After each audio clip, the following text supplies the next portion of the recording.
नमस्कार दोस्तों, आज हम इतिहास के अगले कड़ी में शिशुनाग वंश और नंद वंश की चर्चा करेंगे, जो मगध साम्राज्य के अंतर्गत एक बहुत ही महत्वपूर्ण वंश है, जो हर्यक वंश के बाद आपको देखने को मिलते हैं और कहीं ना कहीं मौर्य साम्राज्य और हर्यक वंश के बीच में एक बहुत ही महत्वपूर्ण कड़ी की भूमिका निभाने का काम करते हैं। यह साम्राज्य जो है शिशुनाग वंश 413 ईसा पूर्व में शुरू होता है। यह भी पूरा मगध के क्षेत्र के आसपास ही यह पूरा विकसित हुए और कहीं ना कहीं यह मौर्य वंश के बाद, मौर्य वंश के पहले ये कहीं ना कहीं एक बहुत ही मजबूत कड़ी बनाने का काम करते हैं, जो मौर्य साम्राज्य को बहुत ही एक विशाल साम्राज्य बनाने में सहयोग करते हैं।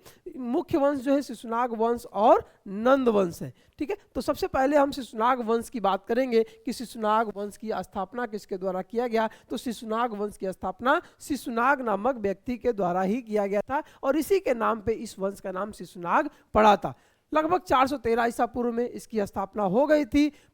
राजधानी इसकी पहले राजगिरी थी और बाद में वैशाली। सबसे पहले जो इसकी राजधानी थी वह राजगिरी को ही रखा था और बाद में इसको स्थानांतरित करके किस तरीके से यह वैशाली को चली जाएगी, हम इसके बारे में भी चर्चा करेंगे। अंतिम हर्यक राजा जो था वह नागदशक था और जो नागदशक था वो बहुत ही कमजोर शासक था। कहीं ना कहीं वो अपने कार्यों में बहुत ज़्यादा लिप्त रहता था, किसी शासन प्रशासन में बहुत ज़्यादा ध्यान नहीं देता था, बहुत ही अयोग्य शासक सिद्ध हुआ। हर्यक वंश का जो अंतिम शासक था, ये क्वेश्चन आपके बनेंगे कि हर्यक वंश का सबसे अंतिम शासक कौन था, तो नागदशक था। शिशुनाग द्वारा किसको पराजित करके इस शिशुनाग वंश की स्थापना की गई थी, तो नागदशक को पराजित करके। ठीक है, तो जनता व अमात्यों का समर्थन शिशुनाग को मिला। जो भी जनता थी, जनता ने इसको बैठाने का काम किया और निश्चित ही जो शिशुनाग वंश की स्थापना होती है, अब ये बताने का प्रयास करेगा किस तरीके से ब्राह्मण और क्षत्रियों के हाथ से सत्ता निकल के सीधा जो है नीचे जनता के पास, मतलब जो निम्न वर्ग के लोग होते हैं उनके पास यहाँ पे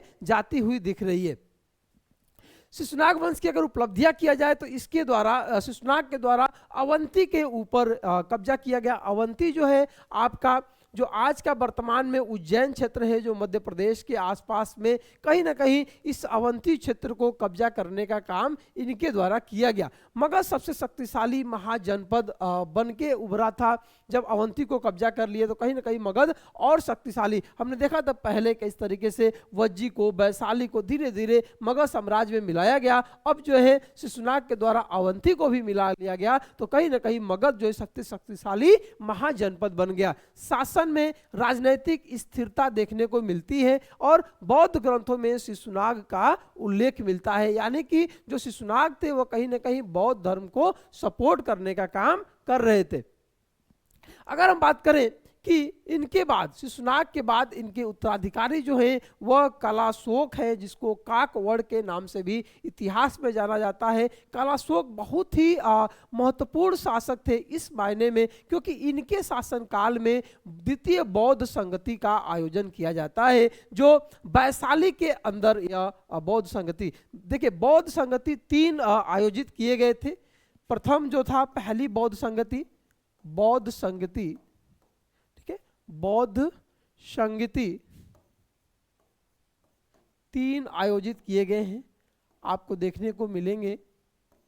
पहली अजातशत्रु के काल में राजगिरी में, अजातशत्रु जिसकी राजधानी राजगिरी थी, तो यह पहला राजगिरी में। क्वेश्चन पूछ देगा कि पहली बौद्ध संगति किसके शासनकाल में, तो अजातशत्रु के शासनकाल में, और यह हुई थी सप्तपर्णी नामक गुफा के अंदर। सप्तपर्णी नामक गुफा के अंदर, कभी क्वेश्चन पूछ देगा तो आप लोग बता दीजिएगा, सप्तपर्णी नामक गुफा के अंदर। ठीक है, दूसरा आपका होता है ये कालाशोक, जिसको काकवड़ के नाम से भी जानते हैं। कालाशोक यहाँ पे वैशाली के अंदर किया गया।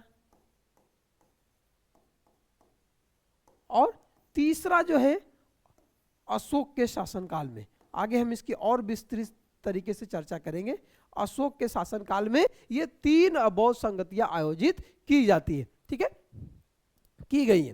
प्रथम द्वितीय बौद्ध संगति 383 ईसा पूर्व में की गई थी और उत्तराधिकारी कालाशोक के बारे में। प्रशासन थोड़ा सा इसमें कमजोर हुआ, कहीं ना कहीं स्टेबिलिटी कमजोर हुई, सत्ता जो है वह स्थिर हुई। यानी कि यह कहीं ना कहीं जो शिशुनाग ने अपनी सत्ता को एक स्टेबिलिटी देने का प्रयास किया था, जो उसका उत्तराधिकारी कालाशोक आता है तो कहीं ना कहीं उस स्टेबिलिटी में कमजोर, यानी कि शासक जो था यह काकवड़ कहीं ना कहीं उतना महत्वपूर्ण शासक बनकर नहीं उभर पाया। ठीक है, शिशुनाग वंश का पतन किन कारणों से हो गया? अब कालाशोक के पुत्रों में सत्ता में संघर्ष हो गया। कालाशोक कहीं ना कहीं पूरी सत्ता को एकजुट बनाने का प्रयास नहीं कर पाए। जब उनके पुत्र आए तो आपस में लड़ बैठे, हे भैया देखो हमको सत्ता चाहिए, मैं राजा बनूंगा, मैं राजा बनूंगा, और इसी चक्कर में सब आपस में भिड़ गए। जब भिड़ गए तो जाहिर सी बात है, जब सत्ता के लिए कोई आपस में लड़ना लग जाता है तो उस सत्ता कमजोर होना ही है। जब आपस में भाई लोग भी भिड़ जाए तो निश्चित ही उस सत्ता को कमजोर होना है। तो यही सा पुत्रों में संघर्ष हो गया, केंद्रीय शासन जो था वह कमजोर हो गया, सब लोग जो प्रांतीय शासन थे वो आपस में वो खड़े हो गए इनकी कमजोरी का फायदा उठाकर। ठीक है, महापदम नंद द्वारा सत्ता हड़प ली गई। जो महापदम नंद थे उनके द्वारा इस सत्ता को हड़प लिया गया और इन भाइयों को भी हटा दिया गया। कहीं ना कहीं यहाँ पे शिशुनाग वंश का पतन हो जाता है और नंद वंश की स्थापना होती है। और नंद वंश की स्थापना किसके द्वारा की जाती है? तो महापदम नंद के द्वारा। बहुत ही महत्वपूर्ण राजा थे महापदम नंद। इनकी सेना, इनकी जो सोचने की शक्ति थी वो बहुत ही अपने आप में अनोखी थी। 345 ईसा पूर्व में यह महापदम नंद सत्ता को स्थापित करते हैं, अपने नंद वंश की स्थापना। इनको कई सारी उपाधियां भी दी गई इतिहास में। इनको एक राट यानी कि एक छत्र सम्राट की बात की जा रही है। पहली बार किसी ऐसे सम्राट की बात की जा रही है जो कह रहा है एक राट, एक छत्र के नीचे पूरे साम्राज्य की बात हो रही है, तो इसको एक राट कहा गया। ठीक है, सर्व छत्रांतक यानी कि सभी क्षत्रियों का नाश करने वाला। इतिहास में पूछ सकता है कि कौन सा ऐसे राजा को सर्व छत्रांतक, क्षत्रियों का नाश करने वाला कहा जाता है, तो वह है महापदम नंद। उनको सर्व छत्रांतक, सब बहुत सारे क्षत्रियों का इन्होंने नाश किया था और राजधानी को इनके द्वारा पाटलिपुत्र को स्थानांतरित किया गया। ठीक है, महापदम नंद की अगर उपलब्धियों की बात करें तो भारत के कई राजवंशों का अंत किया इनके द्वारा। इक्ष्वाकु वंश के पंचाल, काशी, हाय, कलिंग जो आज का उड़ीसा है, इनको कब्जा करके एक बहुत ही बड़ा साम्राज्य बनाने का प्रयास किया गया नंद, महापदम नंद के द्वारा। विशाल साम्राज्य, उत्तर भारत से दक्कन तक प्रभाव, पूरा मतलब कि आपका ये उत्तर भारत जो है और कहीं ना कहीं यहाँ पे दक्कन वाले क्षेत्र में भी यह अपनी शक्ति को अपनी प्रसार करने का काम किए, कहीं ना कहीं अपने शक्ति के बल पे। और यह शक्ति कैसे? इन्होंने मजबूत अस्थाई सेना बनाने का काम किया। इनके सैनिक शक्ति में 2 लाख पैदल सेना हुआ करते थे। 2 लाख पैदल सेना, जो अपने आप में उस समय के लिए बहुत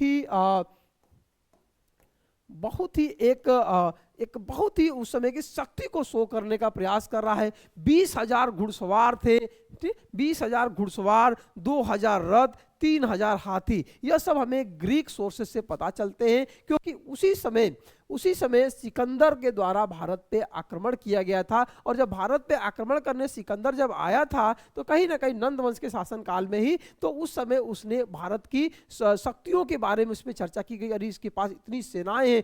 सिकंदर की सेना भी उस नदी को पार करने से डर गई नहीं। वहां पे एक नंद वंश का राजा है जहां पे जाना बहुत ही मुश्किल है। ठीक है, तो ये सारी चीजें हैं।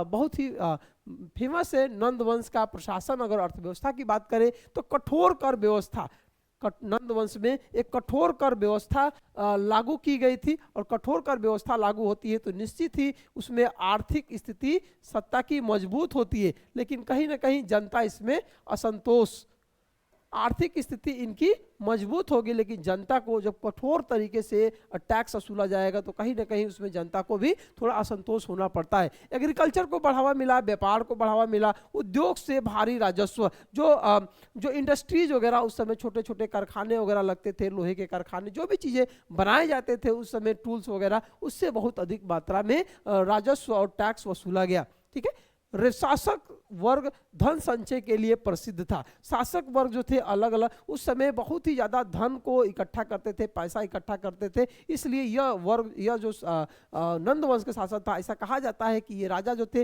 वो अधिक से अधिक पैसा अपने राज घराने में भरने का प्रयास कर रहे थे। ठीक है, जनता में इसके कारण असंतोष बढ़ रहा था। अगर जनता में, जाहिर सी बात है, जब अधिक मात्रा में कठोर टैक्स लगाएंगे और तरह तरह से पैसा इकट्ठा करके अपना खुशी करेंगे और जनता जो है उसमें बहुत प्रताड़ित हो रही थी, तो कहीं ना कहीं जनता के अंदर इसके प्रति असंतोष का भावना निकल के आ रहा था। अगर हम बात करें कि नंद वंश की जानकारी हमें कहाँ से मिलती है, तो यूनानी इतिहासकारों ने नंद वंशों का बहुत ही अच्छे से इतिहास का वर्णन किया है और वो कितना मतलब कि अत्यंत धनवान कहा है कि यह जो शासन था वो अत्यंत एक धनी एक साम्राज्य हुआ करता था। तो ये सब चीजें हमें कहीं ना कहीं जानकारी मिलती है यूनानियों के लिखे हुए इतिहास के द्वारा।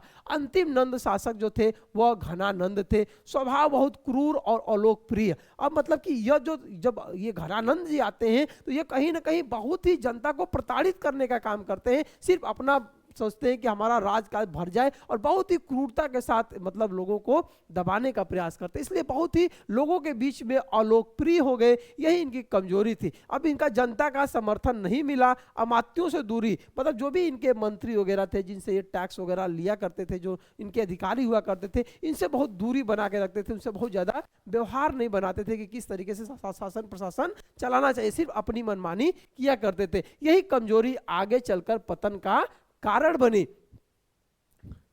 ठीक है, नंद वंश का पतन और ऐतिहासिक महत्व बात किया जाए तो चाणक्य एक व्यक्ति, इसी जो हम लोग चाणक्य नीति सुनते हैं, चाणक्य विष्णुगुप्त के नाम से भी जाने जाते हैं, जब इनके बारे में कहा जाता है कि एक बार इनको अपमानित करके घनानंद ने अपने सभा से इनको हटा दिया था और उसी समय चाणक्य ने यह निर्णय लिया था कि मैं इस वंश को पूरी तरीके से समूल इसका विनाश कर दूंगा, और एक ऐसे राजा की तलाश में जाते हैं जो इनका नाश कर सके और उनको एक अच्छी शिक्षा दीक्षा देकर उनको इनके खिलाफ खड़ा कर सके। और यही जाते हैं तो चंद्रगुप्त मौर्य इनको मिलते हैं, और चंद्रगुप्त मौर्य जब मिलते हैं तो निश्चित ही उनको ये दिखाई देता है कि चंद्रगुप्त मौर्य वो बालक है जो आगे चल के एक बहुत बड़ा राजा बनेगा, उनके अंदर वो क्वालिटी दिखती है। और उसी चंद्रगुप्त मौर्य की सहायता से, चाणक्य और चंद्रगुप्त मौर्य की सहायता से नंद वंश का अंत जो होता है 322 ईसा पूर्व में हो जाता है और मौर्य वंश की स्थापना चंद्रगुप्त मौर्य के द्वारा की जाती है।